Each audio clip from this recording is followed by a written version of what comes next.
Picture a 13-year-old boy standing on the deck of a ship, watching Scotland disappear into the fog. He owns almost nothing. His family borrowed money just to afford the voyage. The year is 1848, and Andrew Carnegie is sailing toward a country that has no idea he's coming. He will arrive in Pittsburgh with a Scottish accent, calloused hands, and a wage of $1.20 a week. He will sleep in cramped rooms, breathe factory air, and carry telegrams through cold city streets. And yet, this same boy will one day own the most powerful steel empire in human history. He will become one of the wealthiest people who ever lived. Then he will give nearly all of it away, $350 million. Gone by choice. This is not a story about luck. This is a story about what hunger, courage, and one impossible decision can do to a life. Dunfermline, Scotland, 1835. A grey stone town built on the rhythm of the loom. Andrew Carnegie was born here on November 25th into a family whose hands were calloused from weaving linen. His father, William, was a craftsman of quiet pride, a man who believed honest work would always feed a family. For generations it had. Then the machines arrived. Industrial power looms tore through the weaving trade like a blade through cloth. Skilled weavers became obsolete almost overnight.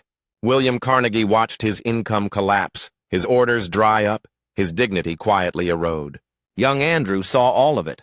He watched his mother, Margaret, take in cobbling work just to keep the family from ruin. But poverty sharpened something in him rather than breaking it. While other boys accepted the ceiling above them, Andrew burned with questions about what lay beyond it. By 1848, Dunfermline had nothing left to offer the Carnegies. The industrial looms had swallowed William Carnegie's livelihood whole, leaving the family buried in debt they could not climb out of. Andrew's mother, Margaret, was not a woman who surrendered to circumstance. She made a decision that would change the course of history. The family would leave for America. To afford the voyage, Margaret borrowed money from friends, a humbling act for a proud woman. Andrew was just 13 years old. He said goodbye to the cobblestone streets he had grown up on, to the neighbors who had known his name since birth. Everything familiar was being traded for everything unknown. The crossing would take weeks across an unforgiving Atlantic. But staying meant a slow defeat, and the Carnegies had not come this far in life to surrender quietly. Pittsburgh in 1848 was no promised land. It was smoke, noise, and grinding labor, a city that chewed up the desperate and spat them out. Andrew Carnegie, 13 years old and thousands of miles from everything he had ever known, walked into a cotton factory before the sun rose. The work was suffocating, literally. Cotton fibers filled the air like a slow poison. His wage, $1.20 a week. Every morning he descended into that dim, airless room, not as a boy chasing a dream, but as a child keeping his family from collapse. His father, William, could find almost no work. The shame of poverty had followed them across an ocean. Carnegie later confessed that those early years cut him deeply, that the fear of destitution never truly left him. He moved next to the streets, working as a telegraph messenger boy, racing through Pittsburgh's cold cobblestone alleys. Every cent of every errand went straight back to the family table. Failure was never an abstract fear. It was the family's daily reality. But inside that factory, inside those freezing alleyways, something in Carnegie hardened. Desperation, it turned out, was a remarkable teacher. Not every door in Pittsburgh opened easily, but one did. Thomas Scott, a powerful superintendent at the Pennsylvania Railroad, noticed something in the young Carnegie that most men would have overlooked. He saw hunger. He saw precision. He saw a mind that never stopped moving. In 1853, Scott hired Andrew, just 17 years old, as his personal telegraph operator and private secretary. For the first time in Carnegie's life, he sat beside power instead of serving it from a distance. Scott became more than a boss. He became a teacher, a blueprint, a window into a world Carnegie had only dreamed existed. Scott showed him how capital could work, how money, invested wisely, could multiply without sweat or soot. Carnegie listened. Carnegie watched. And then Carnegie acted. He made his first investment, acquiring shares in a sleeping car company on Scott's quiet recommendation.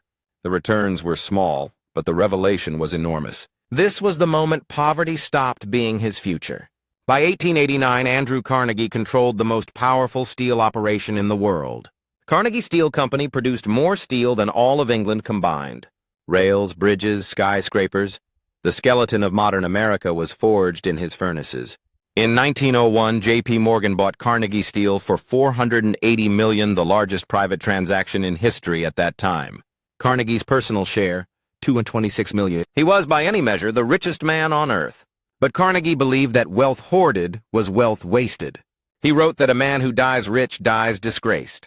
And so he gave it away systematically, deliberately, magnificently. Over 2,500 public libraries were built across the globe. Universities endowed, concert halls raised, scientific institutions funded. Carnegie funded peace institutions and endowed pensions for workers who had built his fortune.